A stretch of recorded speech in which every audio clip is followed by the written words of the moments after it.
Welcome, fellow travelers. My name is John, and I am so glad that you could join us today. Before we begin, however, let me share with you that Claudia and I are just back from a very interesting trip to Colombia, South America. This is our 96th country that we have been blessed to travel in, and we were able to shoot a lot of video, which I'm excited to share with you in the very near future.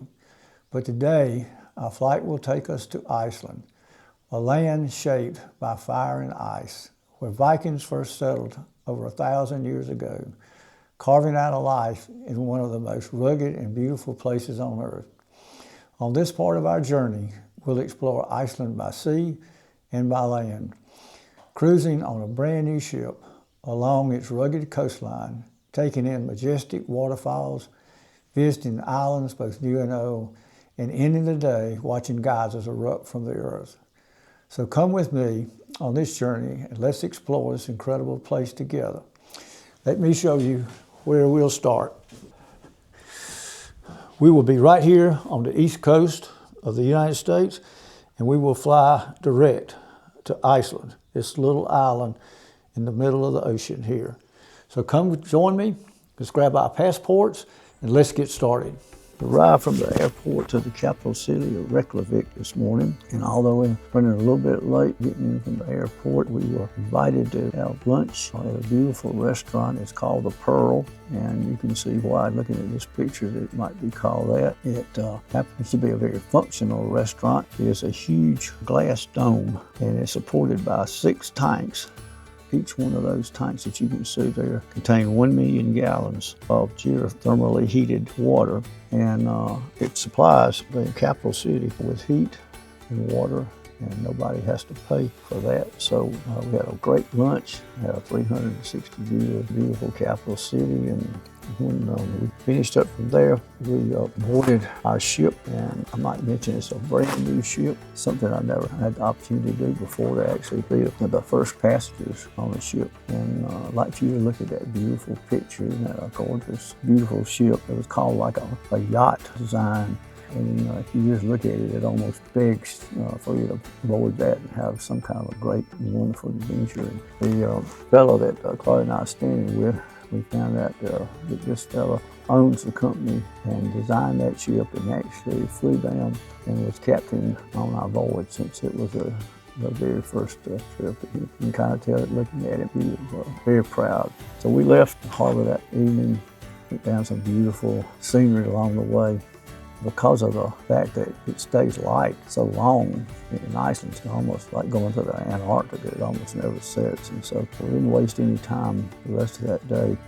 So we went and visited this beautiful ice-capped volcano, and I'm told that it is world famous because the author Jules Verne wrote about this volcano, and it was the theme of his classic novel called Journey to the Center of the Earth. So we got to visit in and around that a little bit, and we soon discovered Iceland's beautiful places with birds and flowers, and so we just enjoyed the afternoon there. And before nightfall, we snuck in a visit that would really dramatically impressed upon us how active this island is. They call it the Island of Fire and Ice. And so they went to this lava field, and just as far as you could see, almost out of sight, these lava fields where this lava has covered just miles, in essence, of land. And even though it was rugged, it was in its own way quite beautiful. There's one little beach on this island that's actually a beach. The rest of it's a very rugged coast. And this beach is kind of famous because it is the only one there, and has sort of a golden tint to it. We got to walk along that a little bit, and then as we ate our dinner that night with a beautiful sunset, we just were tired, really hit the sack, and just had a really nice night there. While we were sleeping, the ship sailed to Grimsby, which is located on the northern coast of Iceland, and is bisected by the Arctic Circle. There are only 100 hardy souls that live on Grimsby.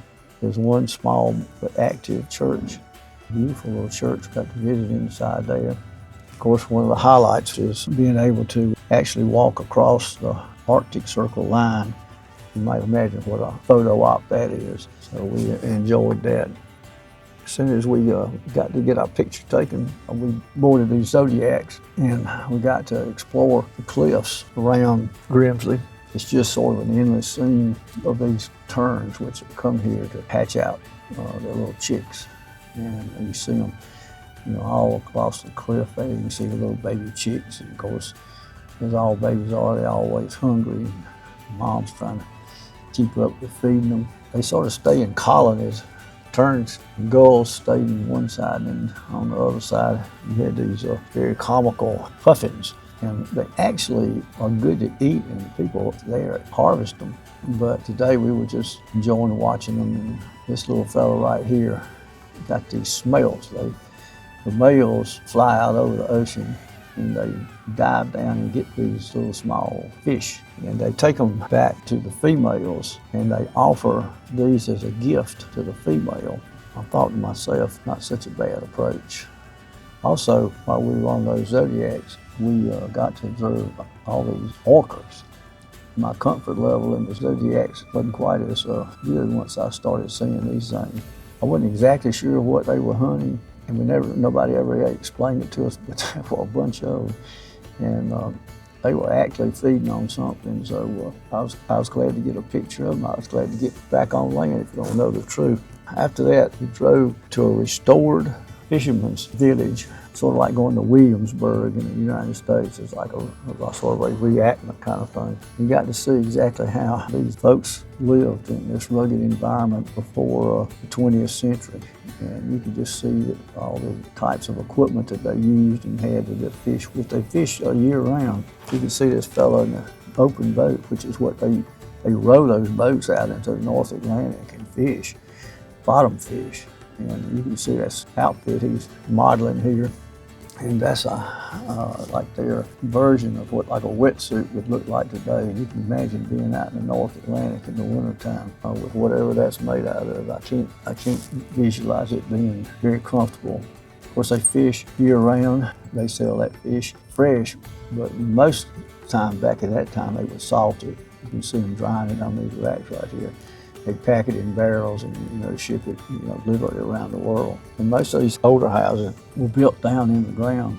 It's so much warmer, so much easier to insulate down that way.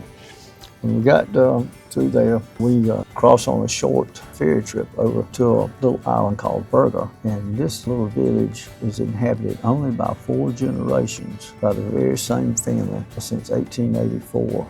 You can just it's such a beautiful place.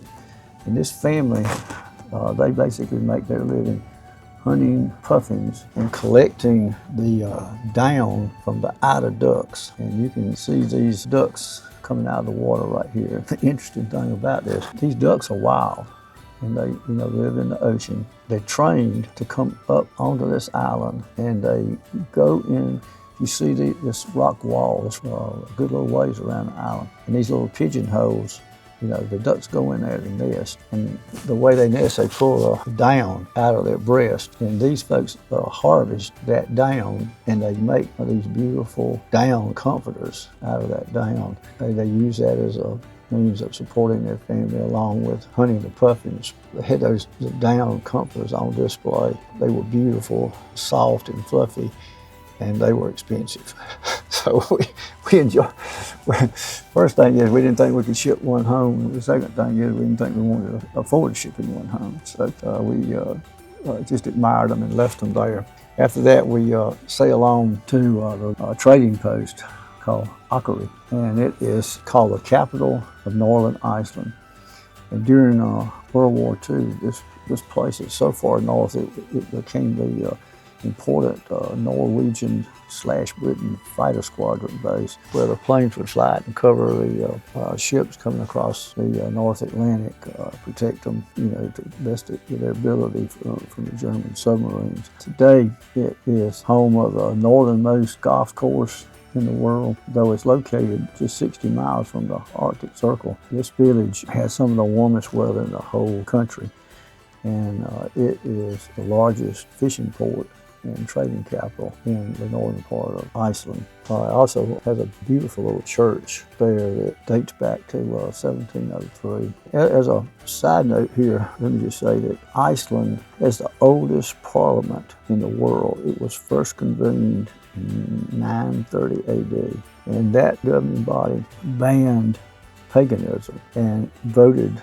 that Christianity would be the law of the land, so to speak. And that happened in 1000 AD. Pretty interesting to think about all that happening at that time. Today, almost the whole island is Lutheran. The impression is that people practice their religion a good bit there. Moving on from there, we go to the geothermal fields, and you'll quickly notice how much this looks like our own Yellowstone. You have these steam, just coming out all over the landscape, and boiling pots of scalding hot water, and mud pots, and different fissures and things that you just normally see, out at Yellowstone. They had a pretty impressive geyser there, and you can see all these people kind of gathered around this geyser. And the problem was we stayed around there, but very much like Old Faithful, but Old Faithful has a name that indicates that it faithfully goes off at certain times. And this one